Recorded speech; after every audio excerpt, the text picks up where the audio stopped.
sharing hotel lain di luar area Jabodetabek dan Bandung dong, Kak. Ayo kita main jauhan.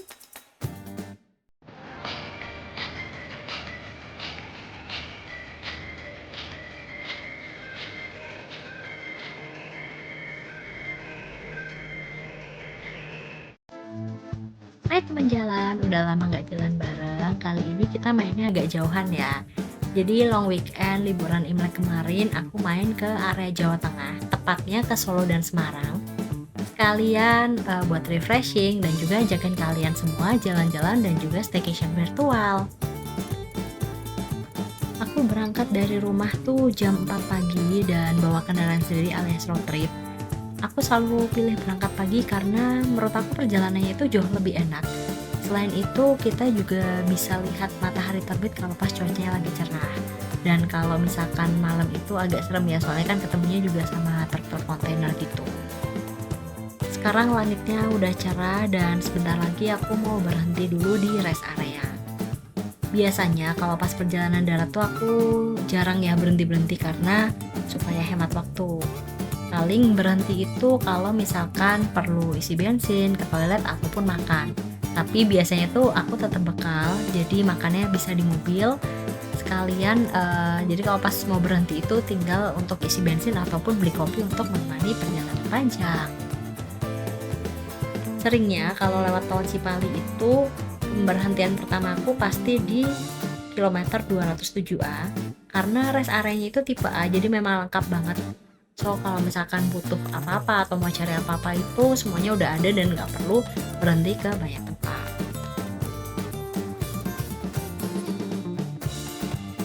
Sekarang jam 11 dan kita sudah sampai di gerbang tol Kali Kangkung.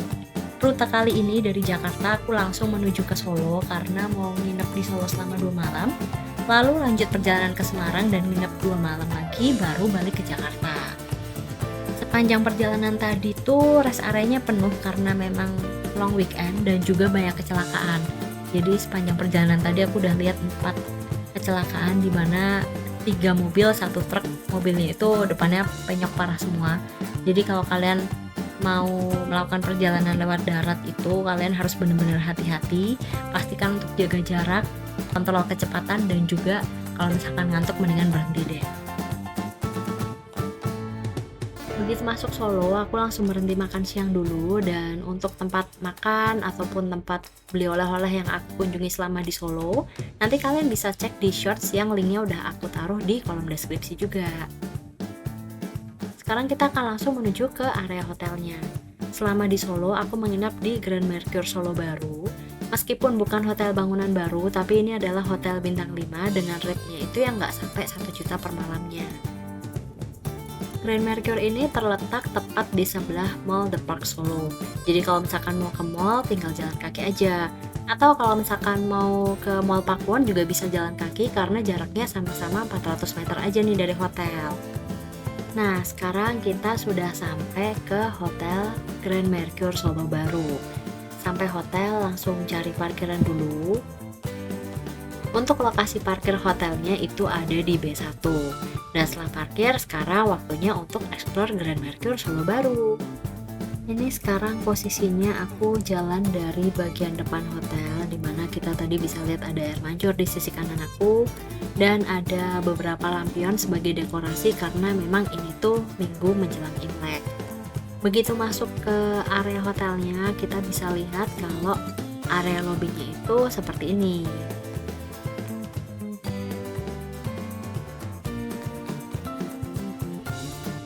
Masuk dari pintu dan langsung belok ke arah kiri itu kita bisa lihat meja resepsionis untuk check-in dan juga ada beberapa tempat duduk.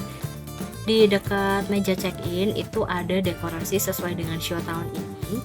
Tapi nggak cuma itu, di sisi lainnya itu juga ada dekorasi Imlek tapi memang lebih banyak nuansanya itu ke bunga dan juga ucapan.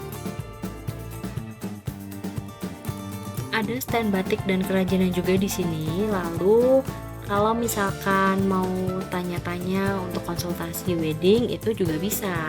Ada di bagian ujung sini. Kalau kalian suka minum wine nggak nih? Kalau misalkan suka di sini juga ada wine shop loh.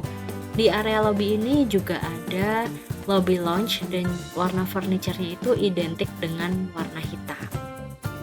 Kalau lurus lagi kita bisa menemukan area Wall of Fame. Jadi di sini tuh kelihatan siapa aja sudah mengunjungi hotel ini. Di area lobby lounge ini kita juga bisa menukarkan welcome drink yang kita dapat. Tapi untuk jenis welcome drinknya itu akan ditentukan dari tipe member Accor yang kalian punya. Jadi kalau misalkan membernya silver, gold, platinum ataupun diamond itu variasi yang bisa dipilih itu beda-beda. Tapi tadi aku nggak sempat nanya kalau misalkan non member itu dapatnya yang mana. Nah di bagian depan lounge itu juga ada beberapa pakaian dan juga makanan yang ditawarkan.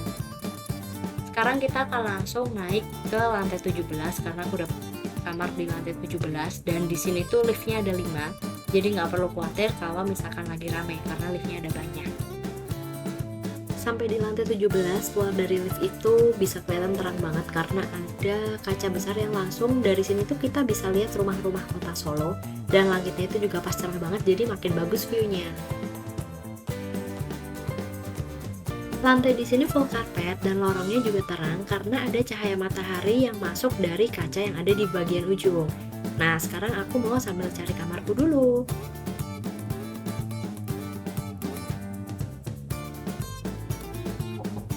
Letak kamarku ada di paling ujung dan dari sini view-nya itu sama seperti yang ada di area lift. Sekarang aku mau masukin barang dulu baru aku ajakin room tour ya. Sekarang ikutin aku room tour dulu ya. Masuk dari pintu kamar, di sisi kiri itu ada lemari kayu dengan 2 sliding door. Jadi di sini itu ada hanger dan juga safety box. Dan juga kalau misalkan butuh laundry bag ada di sisi satunya. Memang pintunya ini yang satu tadi aku geser agak seret, tapi pintu satunya sih lancar-lancar aja. Di samping lemari itu ada tempat taruh barang dan ini udah penuh banget makanya tadi aku taruh dulu biar gak ribet. Di sebelahnya itu ada air mineral, ada gelas, cangkir, dan juga water kettle, ada teh, kopi, dan gula. Dan untuk di bawah meja ini ada drawer juga yang bisa kita pakai. Di bagian paling bawah ada mini cooler atau kulkas kecil, tapi di sini nggak ada isinya sama sekali. Nah ini kamar aku, kasurnya itu twin dan di belakang area TV-nya itu ada kaca full memanjang. Terus di bagian paling ujung itu ada meja bundar, di mana ini aku juga dapat welcome amenities berupa mini slice cake dari Accor. Di samping meja bundar ini ada sofa yang cukup lebar, jadi kalau misalkan untuk orang dewasa itu tidurnya juga bisa ya. Untuk overall kondisi di dalam kamarku seperti ini, kemarin aku booking kamar superior, terus karena kebetulan punya voucher upgrade, jadinya ini sudah upgrade ke kamar yang deluxe. Untuk view keluar kamar sebenarnya sama aja dengan yang tadi dilihat di dekat lift ataupun di depan pintu masuk. Tapi hari ini emang bener-bener cerah banget dan view-nya itu jadi bagus banget sih. Sekarang kita akan lanjut ke area kamar mandinya. Kamar aku bukan yang tipe bathtub, jadi untuk kamar mandinya pun juga standar aja. Untuk di area shower itu ada tirainya karena ada kaca yang mengarah ke tempat tidur. Untuk toiletries-nya itu ada shampoo dan sabun aja, jadi nggak ada conditionernya. Lalu untuk di area kaca ini ada hair dryer dan juga beberapa amenities standar yang biasanya kita dapat di hotel. Untuk area toilet keringnya pun juga nggak terlalu besar, tapi meskipun ukuran kamar mandinya nggak besar, tapi ini sih menurut aku bersih ya. Jadi sekian room tour untuk kamar hotel bintang 5 di area Solo Baru yang budgetnya nggak sampai 1 juta untuk per malamnya. Dan di sini tuh aku bawa 2 anak kecil. Ini roomnya itu juga menurut aku udah cukup banget. Untuk fasilitas yang lain yang ada di hotel ini kita akan explore setelah ini ya. Karena cuacanya cerah, jadi enak banget buat renang nih. Lokasi kolam renangnya itu ada di lantai 3. Begitu kita keluar dari pintu yang ada dekat lift, yang langsung kelihatan adalah area pool anak. Nah, untuk pool anak ini atasnya itu ada atapnya, jadi kalau misalkan hujan itu nggak akan kehujanan, dan kalau misalkan panas pun nggak akan terlalu kepanasan. Untuk kedalamannya itu ada di 75 cm. Kolam di sini semuanya air dingin, karena memang di sini tuh cuacanya juga panas, jadi kalau dikasih air hangat mungkin juga jadi nggak nyaman renangnya. Sekarang kita jalan ke area pool dewasanya. Nah, kalau untuk area pool dewasa ini benar-benar outdoor ya, jadi atapnya juga terbuka dan untuk kedalaman airnya itu di 1,4 meter rata dari ujung sampai ujung. Tempat untuk nunggu dan duduk di area pool dewasa ini memang nggak terlalu banyak, tapi ada alternatif tempat tunggu yang ada di dekat pool anak. Jadi sekarang kita coba jalan lagi balik ke area pool anaknya.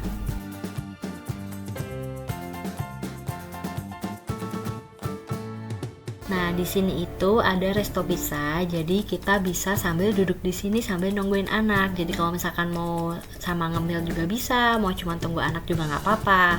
Atau kalau misalkan anak-anaknya nggak mau berenang, tetap bisa diajakin ke sini karena di sini tuh ada kolam ikan yang pastinya anak-anak juga akan happy. Naik sedikit ke lantai 3M, keluar dari lift di lantai ini kita bisa lihat area pool yang tadi kita lihat di bawah. Di lantai ini juga ada beberapa fasilitas, salah satunya ada Barrel Kids Zone, dimana ini tuh semacam kids club, tapi kalau kita lihat ini nggak ada anak-anak sama sekali, jadi bener-bener sepi. Terus kita mau intip aja di dalamnya ada apa. Begitu masuk, ini tuh banyak mainan yang tersedia di sini ya, jadi ada perosotan, ada banyak bola-bola. Terus untuk di lantainya sendiri juga dilapisi pakai mat, jadi kalaupun misalkan anak lagi main jatuh itu aman karena ada pelindungnya. Dan untuk di sisi satunya ada jungkat-jungkit dan juga ada televisi. Tapi memang aku nggak menemukan di sini tuh ada aktivitinya tuh apa aja setiap harinya. Di bagian depan itu ada area spa dan di sebelahnya itu ada pintu akses yang bisa kita lalui untuk menuju ke area pool yang tadi. Acara malam ini sih aku nggak akan stay di hotel, tapi aku akan lebih cari untuk kuliner malam di Solo. Pagi ini sebelum sarapan seperti biasa diisi kegiatan berenang dulu. Ini tuh pas cerah banget, jadi dari area pool kita juga bisa lihat view Gunung Lawu. Kemarin aku belum sempat tunjukin area showernya. Area showernya itu ada di dekat area pool dewasa dan di sini tuh begitu masuk ada kontainer untuk tempat handuk kotor. Ada 2 bilik yang ada klosetnya dan juga ada 4 kamar bilas. Biasanya kalau aku nginep di hotel itu pagi-pagi bangun tidur ngemil-ngemil dikit langsung berenang, mandi baru breakfast. Jadi pas lapar pas makan dan nggak mau rugi banget ya. Untuk breakfast itu ada di lantai 2, jadi satu lantai di atas lobby. Tadi waktu masuk udah dikasih tahu sama yang jaga kalau restonya tuh lagi full banget karena selain long weekend semalam juga ada yang nikahan, makanya jadi makin rame. Untuk menu breakfast aku shoot sekilas aja, aku nggak akan sebutin satu persatu karena pasti akan bosan. Kecuali memang ada yang menurutku berbeda dari tempat yang lain atau ciri khas dari hotel tersebut. Di Grand Mercure ini, untuk menu breakfast aku bisa menemukan jajanan pasar dan juga bubur rangrang. Ini bukan bubur semut ya, tapi bubur rangrang ini bubur khas Jogja. Buburnya terbuat dari ketan terus dikasih gula merah dan disiram kuah santan. Warna buburnya itu memang agak merah kayak semut rangrang, jadi mungkin karena itu disebut juga bubur rangrang. Ini sebagian tray dan makanan di sini udah habis dan nggak lengkap karena lagi rame, terus masih dalam proses untuk refillnya. Di area Noodle Station menu kali ini adalah bakmi godok Jogja. Sebenarnya tempat duduk di resto ini banyak, tapi tadi sempat nunggu sekitar 15 menit baru dapat tempat duduk. Dan untuk area makannya sebenarnya ada di area indoor dan outdoor, jadi bisa disesuaikan sendiri.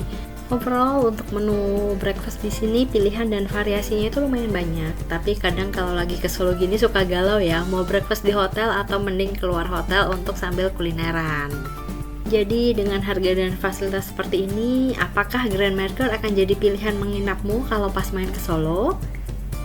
Sekian staycation virtual bersama Langanan Jalan. Kalau kamu punya pengalaman menginap di sini, boleh juga share di kolom komentar ya. Thank you for watching dan terus ikuti jalan-jalan bersama Langanan Jalan di Solo dan Semarang. Bye bye.